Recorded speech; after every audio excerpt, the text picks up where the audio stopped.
So often when you're out in the woods and you know that there's an area where Sasquatch is prevalent, you can see, not always, depending on how many children are around, um, a structure that's been made. Like they make structures out of twigs and branches and different things. You'll see an exact replica of a structure about a fraction of the size. So the little ones are learning. I actually just saw one in Golden Ears the other day. Um, or they often make Sasquatch will make fake fire pits, and they'll make like rings of rocks, and they'll put sticks to look like it's going to be burned. Um, and sometimes they'll put leaves and different things in there too, some more interesting things. But often beside that, you'll see a little tiny ring of stones that a little one has made. So that's one way you can tell. Same thing, the size of the glyphs. And that's not always true, but it definitely can be. And I just keep an eye on things. And if you see it repeatedly being small, and then of course, small footprints. If you've ever seen a footprint, well, for me, I saw a bunch at one time, and there was an 18-foot and then a 18 foot, no, not an 18-foot, an 18-inch, a 15-inch. That would be, oh my gosh, that'd be huge. 15-inch and then a 9-inch. And then later on, I could see in my mind's eye, the Sasquatch, his name was Kahala, had a baby on his shoulders. And then later on, there was one footprint left it was actually in gravel. It was a baby footprint. So it was obviously they were showing me that this baby was now walking on its own. And it was just little like that. So they'll leave you signs, you know. Excuse me, especially if you want to connect with the kids. And a great way to do that is also singing. They love it when you sing. So, I used to sing "You Are My Sunshine" all the time because I knew they were kids there. And yeah, it's a sign of huge trust for them to introduce you to their children. So, and the fact that you have the desire to do that, they're going to pay attention to that, and they're going to be watching you. So I would say, as far as gifting goes,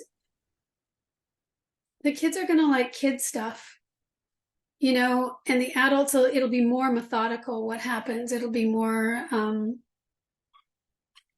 kids will tend to pick things up and just put them down again, not necessarily take them. It's, and of course, we have to remember they all have personalities. So this child is going to be acting differently than this child too. So what I'm giving you is like my experience and things I've heard. So again, it can run the gamut of different things. But I find with the adults, it's very purposeful. The interaction has a purpose. It's same thing when they communicate with you. Like if they do it through what they call mind speak or thought placement, or different terms people have used. So they'll place a thought in your mind. It won't sound like a Sasquatch is talking, but you'll hear something that you know isn't you. It may sound like your voice, but you'll know it's not you. That's more like thought placement. They'll do those things. And if they do those things, it'll be very much for a purpose, and it'll be a minimum of words.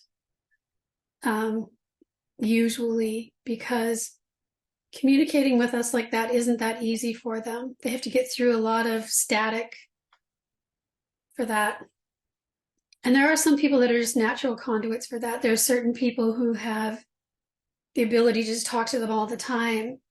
So just like them, we have different gifts that we can bring forward to make that communication more personal for us, It's not going to be the same as everyone else. This is, I think we were talking about this last week, that, yeah, you can say, I'm going to start a gifting place, and this has happened to people before.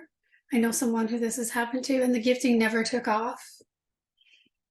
But then they started communicating with her in other ways because they knew that would touch her heart more, or there would be more of a purpose to it for her. So it's kind of, well, they're individuals, so are we. So they're going to try to work it the best way to communicate with you in a way that's you're going to have no doubt that it's them. And, they're not going to scare you. The thing is about wanting to see them, I've never actually seen one in real life. There are people that have for sure, but that's not my purpose with them. So I get communicated with in different ways. And sometimes it can be because you're not ready. And sometimes, and by not ready, they don't want to scare you. So their sheer size alone is pretty, jarring for people. So I don't know whether we're actually as prepared for that as we think we are.